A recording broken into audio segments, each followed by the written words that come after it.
State officials wasted no time in responding to the new mask recommendations from the Centers for Disease Control on Friday of last week. Health Secretary Tracy Collins updated the public health order to remove the mask requirement for people who are fully vaccinated in all but a very few scenarios. Businesses have now responded, with companies like Target and Walmart removing their mask requirements as well. I think Smith's is in there too. But of course, schools will continue to require face coverings for the remainder of this year. So here to talk about what it all means are this week's Line Opinion panelists. We welcome back Dede Feldman, a Line regular and former state senator. Also with us this week, Crystal Ciarza of Ciarza Digital.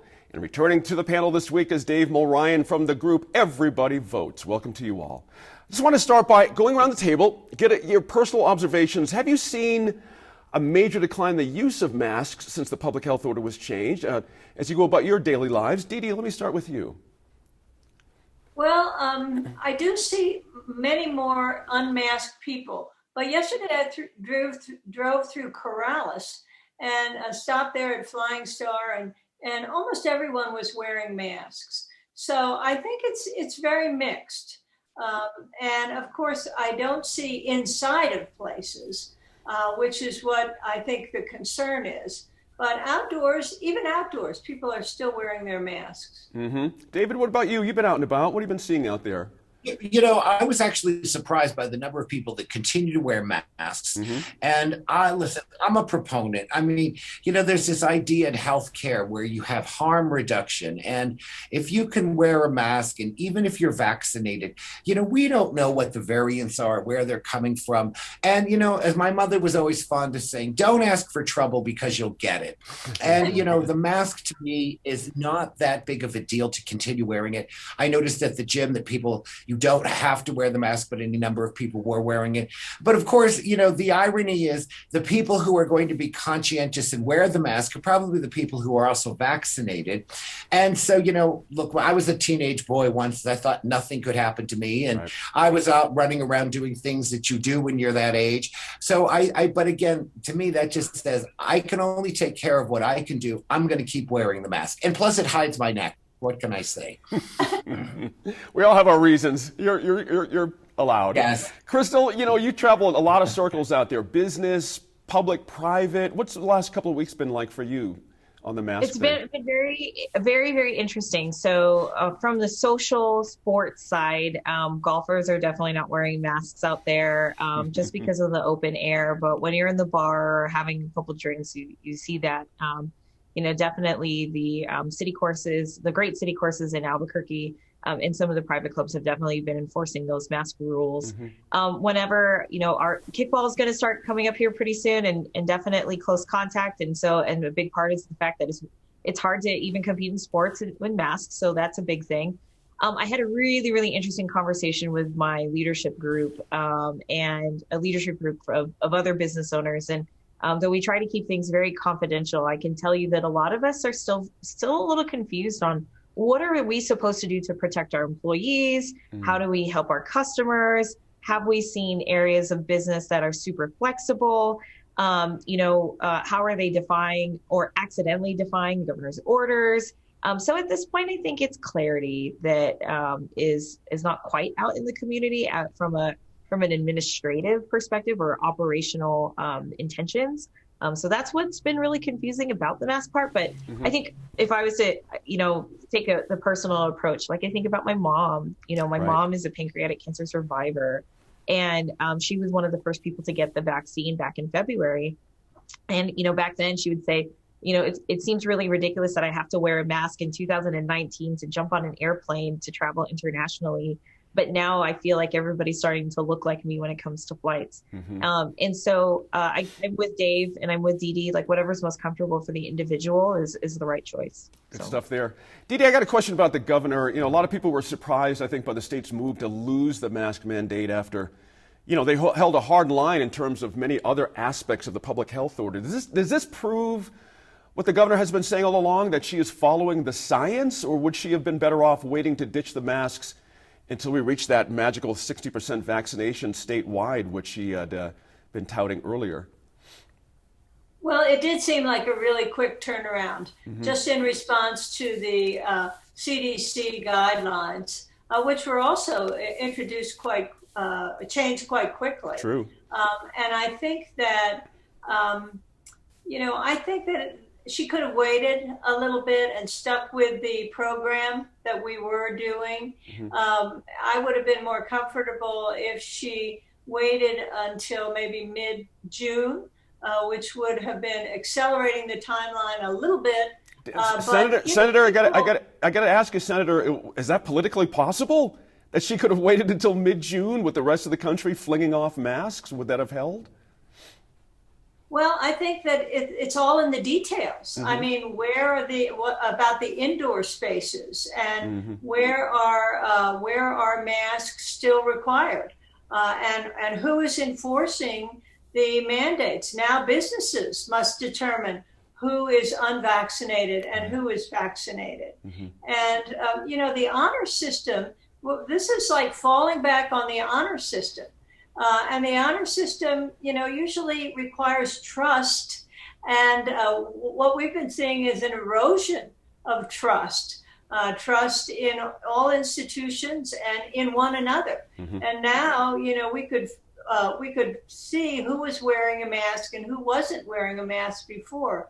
But now we don't know whether those people who are unmasked are vaccinated or not, and that creates a little bit of uncertainty. I like that last bit. It is uncertain with that idea, David. When you think about this, does this change ramp up the rhetoric? Do you think, or is it the vitriol that we're going through now about masks will actually tamp down as one less thing about the state's COVID response for some people?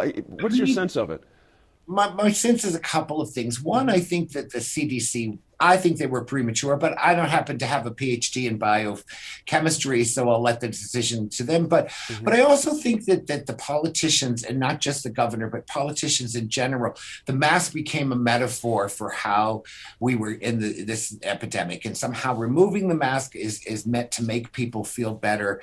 We've attained a big goal. I mean, New Mexico has done a great job. We are number one in terms of getting people vaccinated. So I think that, and also I believe there is governor to governor peer pressure. If one state is going to do it, then they feel like they have to do it. California has said they're not doing the mask mandate or dropping the mask mandate until mid-June. And they got quite a bit of pushback. It's like, well, we want to get rid of the mask right now. And so I don't know. I'm going to continue to use the mask. I would encourage people to use the mask. I mean, the thing that always caught my attention, this is very strange. We basically had no flu season because people were busy wearing masks. So you have to say to yourself, okay, so I'll just wear a mask, and I'm a person in China in the 1970s and 80s, and I'm wearing a mask for smog, but that kind of really has to get your attention. We simply eliminated the flu because people were masked, and of course they weren't getting together in all sorts of groups, but you have to say that can't be a bad thing, right? It's a good point there. Crystal, related to the mask mandate, of course, is vaccinations. We had to talk about that. UNM, as you know, released a proposed policy a little while back, and it's taking feedback right now, but the draft proposal would require full vaccination for those returning to campus, with few exceptions, of course. Lots of places will be weighing their options here, but what do you think about that idea? Is it the best way to go moving forward? I'm not an administrator, so I'm not going to even pretend to answer that question correctly. But I will tell you a scenario that actually happened to one of the CRC Social Digital clients about 2 years ago. Was Lewis University had actually canceled graduation at main campus because of I believe a measles outbreak, and mumps outbreak. Okay. And the mumps outbreak was because of poor vaccination records on the education front or on the administrative front, the close proximity to the area. And at first, back in 2018, 2019, when we heard of a mumps outbreak, we were going, what? A mumps for 20 to 21-year-olds? And this was it. And Lewis University was, of course, in Romeoville, Illinois. And then here we are now asking ourselves, is UNM going to be requiring vaccination records? But if I'm not mistaken, every school, every private institution that I've ever enrolled my son in, they always ask for vaccination records for the safety and security of the students. So, if UNM decides to make a mandate like that, obviously the intention is to not disrupt the educational process because of human choice. It's obviously to keep everybody safe, keep everybody healthy, keep the college university experience the same.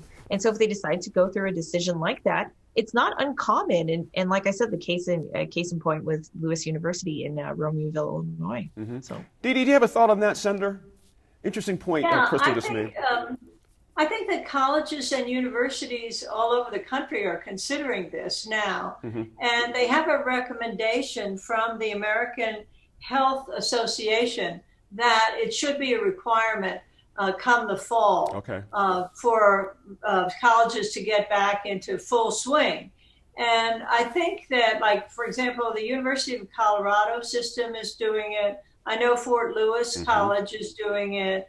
I know the University of California schools and the University of Pennsylvania also, my alma mater, requires those vaccinations. Of course, there are always waivers. You know, if you have a medical condition, and even if you have a religious exemption, I think, Crystal, that was probably true. It's true in elementary school as well. So I think that it probably, would be a wise thing to do, although I think it would be kind of controversial. And once again, who enforces all this stuff? Thank you. Yep, exactly right. Dave, I'm going to give you 20 seconds for a last word on that question. I mean, look, let me sum it up. Vax or die. I think people should be vaccinated. I think institutions that are in a position to help us get more people vaccinated should do so. I mean, it's clear the vaccines work. We've seen this dramatic drop in cases. So sure, get the vaccination, require the vaccination. You're helping yourself and you're helping everyone around you. There you go. The conversation on masks and vaccination requirements continues online. Join us on Facebook or our Facebook page, Focus on New Mexico, and share your thoughts on the issue. We're back in a bit to discuss the special election in the 1st Congressional District and start of same-day voter registration here in New Mexico.